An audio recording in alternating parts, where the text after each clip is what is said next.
हाय दोस्त, अब यहाँ पे देख सकते हो कि कल तक हम लोगों ने थर्ड चैप्टर का 6 क्लास का ज्योग्राफी का थर्ड चैप्टर का हम लोग यहाँ तक वायुमंडल तक पढ़ लिए थे। ठीक है, अब इससे आगे पढ़ते हैं।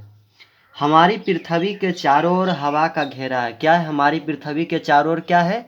हवा का घेरा है। ठीक है, इसमें अनेक प्रकार की गैसों का मिश्रण है। मिश्रण मतलब क्या होता है कि मतलब बहुत सारे चीज़ों का मतलब, जैसे एक से ज़्यादा चीज़ अगर मिल गया तो वो मिश्रण कहलाएगा। जैसे मान लीजिए कि चीनी और पानी है, ठीक है, उसको मिलाते हैं तो वो भी मिश्रण कहलाएगा। ठीक है, किसी भी चीज़ में एक से ज़्यादा अगर उसमें मतलब कुछ है, उसमें पदार्थ है चाहे कुछ भी है, तो वो मिश्रण कहलाएगा।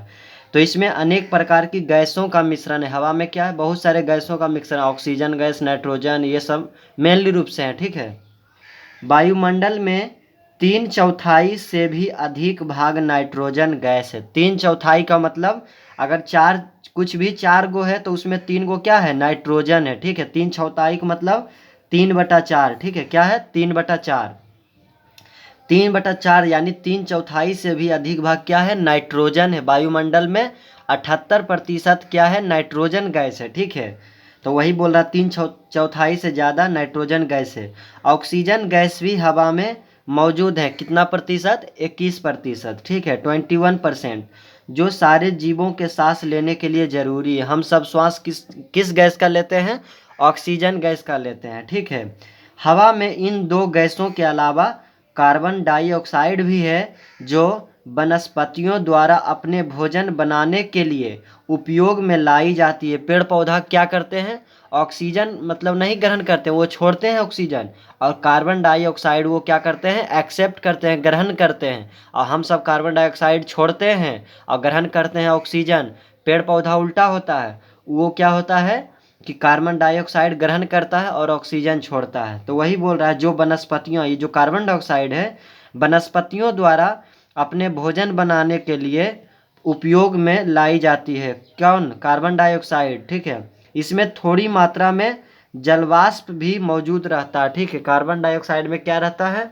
जल वाष्प रहता है, यानी जल का जो है वाष्प रहता है। वाष्प मतलब समझते होगे, वेपर, मतलब जो वाष्प उड़ता है, तो वही इसमें थोड़ी मात्रा में क्या होता है? जलवाष्प भी मौजूद रहता है।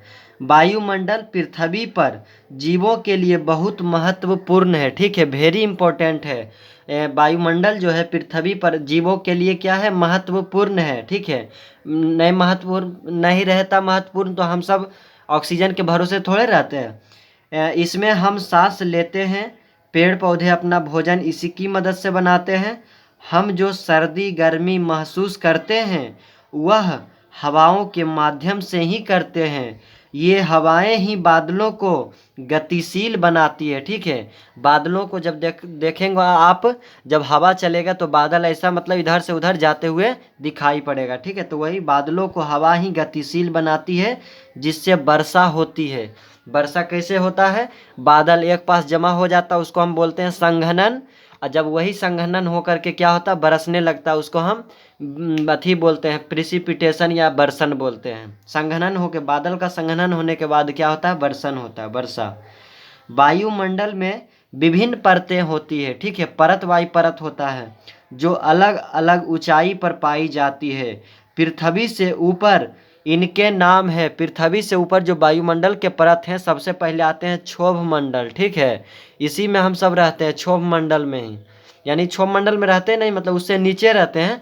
हमारे ऊपर जो है क्षोभ मंडल स्टार्ट होता है। वायुमंडल का जो पहला परत है वो क्षोभ मंडल है, दूसरा समताप मंडल, तीसरा मध्य मंडल, चौथा आयन मंडल, और पांचवा बहिर्मंडल। यानी टोटल कितने मंडल है वायु के? तो 5 मंडल है, 5 परत है। पहला क्षोभ मंडल, दूसरा समताप मंडल, तीसरा मध्य मंडल, चौथा आयन मंडल, और पांचवा बहिर्मंडल यानी बाहरी मंडल। ठीक है, तो क्षोभ मंडल जो है, क्षोभ मंडल पृथ्वी से ऊपर तक में, इसी में मतलब बादल उदल बनता है। ठीक है, बादल, हेलीकॉप्टर भी इसी में उड़ता है। ठीक है, हेलीकॉप्टर इसी में उड़ता है, क्षोभ मंडल में ही। यही आपको ध्यान देना है। और समताप मंडल में वो बड़ा बड़ा हवाई जहाज मतलब उड़ता है समताप मंडल में, लेकिन क्षोभ मंडल में कौन? हेलीकॉप्टर, जो छोटा मोटा जहाज रहता है वो उड़ता है। अब यहाँ से आगे देखते हैं। ठीक है, अब यहाँ से बोल रहा है कि बच्चों को घूमने में बड़ा मज़ा आया। ठीक है, भ्रमण के पश्चात सभी कक्षा में पहुँचे। बातचीत में यह निष्कर्ष निकला कि सभी मंडल में जीवों को जीने के लिए भोजन, पानी और हवा की आवश्यकता होती है। ठीक है, क्या होता है? भोजन, पानी और हवा की आवश्यकता होती है। इतना जो मतलब जान गया, उसके बाद क्या बोल रहा है कि इसमें सभी बच्चों जब घूमने गए थे, ठीक है, तो वहीं पे इतना मंडल मतलब सबके बारे में पढ़ा, तो वही मतलब इसको जो मेन वैल्यू इसको पता चला, जो मेन जानकारी मिला, बातचीत में यह निष्कर्ष निकला, मतलब रिजल्ट निकला कि सभी मंडल जो जीवों को, सभी मंडल में जीवों को, जैसे जल मंडल है, स्थल मंडल है, वायु मंडल है, तो सभी मंडल में जीवों को जीने के लिए भोजन, पानी और हवा की आवश्यकता होती है। अध्यापिका ने बच्चों से पूछा, सभी मंडल के जीवों को हवा किस मंडल से मिलती है? जितना भी मंडल है, सभी मंडल के जीवों को हवा किस मंडल से मिलती है? तो वायुमंडल से मिलती है। ठीक है, रेनू ने कहा वायुमंडल से। विकास ने प्रश्न किया, तो मछली को हवा कहाँ से मिलती है? तो ये क्वेश्चन किया विकास। रेनू बोला था कि वायुमंडल से मिलता है। ये वास्तव बात है कि वायुमंडल से ही सभी को क्या मिलता है? हवा मिलता है। ऑक्सीजन, जिसको जो चीज़ ज़रूरत है, ऑक्सीजन तो ऑक्सीजन, नाइट्रोजन कार्बन डाइऑक्साइड। लेकिन वही विकास बोला कि तो मछली को हवा कहाँ से मिलता है? वो तो पानी में रहता है। अध्यापिका ने कहा, पानी में हवा घुलनशील अवस्था में रहती है, जिसका जिसका जलचर उपयोग करते हैं। जलचर बताए थे ना किसको बोलते हैं? जो जल में रहता है जीव, उसे हम जलचर बोलते हैं। ठीक है, तो वही, और जो आसमान में रहता है हवा में, उसको नभचर बोलते हैं। ठीक है, तो वही बोले थे अध्यापिका कि पानी में हवा किस अवस्था में है? घुलनशील अवस्था में है। यानी पानी में ऑक्सीजन जो घुला हुआ है, पानी बनता ही कैसे? हाइड्रोजन और ऑक्सीजन मिलाकर के पानी बनता है। जैसे देखिए, H2 + O2 बराबर H2O। ठीक है, इससे पानी हाइड्रोजन और ऑक्सीजन से ही बनता है, तो पानी में ऑक्सीजन है ना, तो वही बोल रहे हैं पानी में हवा घुलनशील अवस्था में रहती है, जिसका जलचर उपयोग करते हैं। जो जल में जीव रहते हैं उसका उपयोग करते हैं।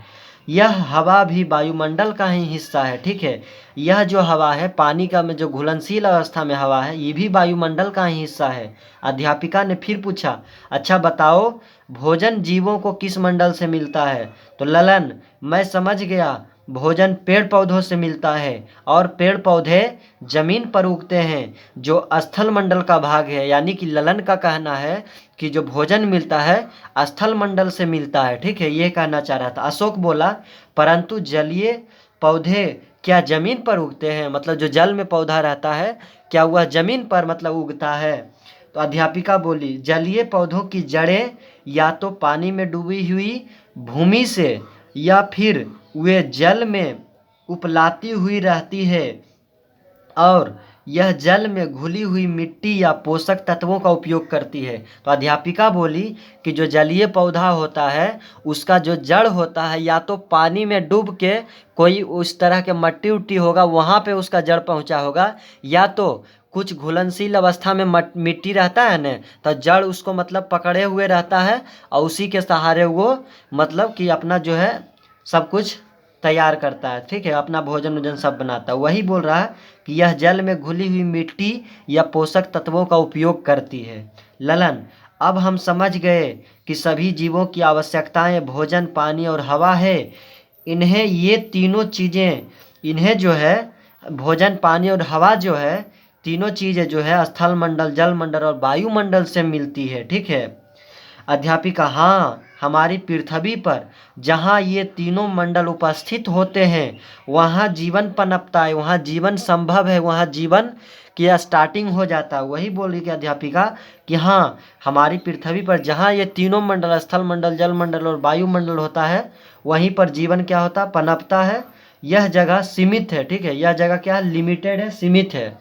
मतलब बहुत ज़्यादा जगह नहीं है, पृथ्वी थोड़ी बढ़ रहा है, बस उतना ही है। तो वही बोल रहे हैं कि यह जगह सीमित है, इसे हम जैव मंडल कहते हैं। अगर ये तीनों को अगर मिला देंगे, स्थल मंडल, स्थल मंडल और जल मंडल, वायुमंडल, तीनों को मिला के बोलना चाहेंगे तो इसे हम बोलेंगे जैव मंडल। उन्होंने चित्र दिखाया और कहा, इस चित्र के माध्यम से हम जैव मंडल को अच्छी तरीक़ा से समझ सकते हैं। अब यहाँ पे देखिए,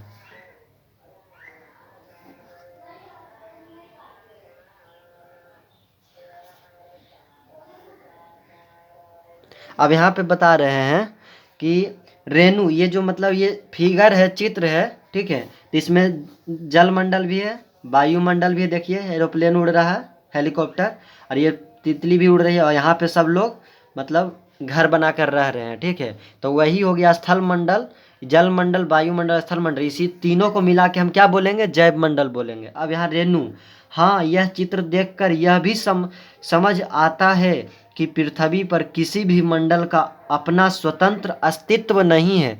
अपना जो स्वतंत्र अस्तित्व है वो नहीं है।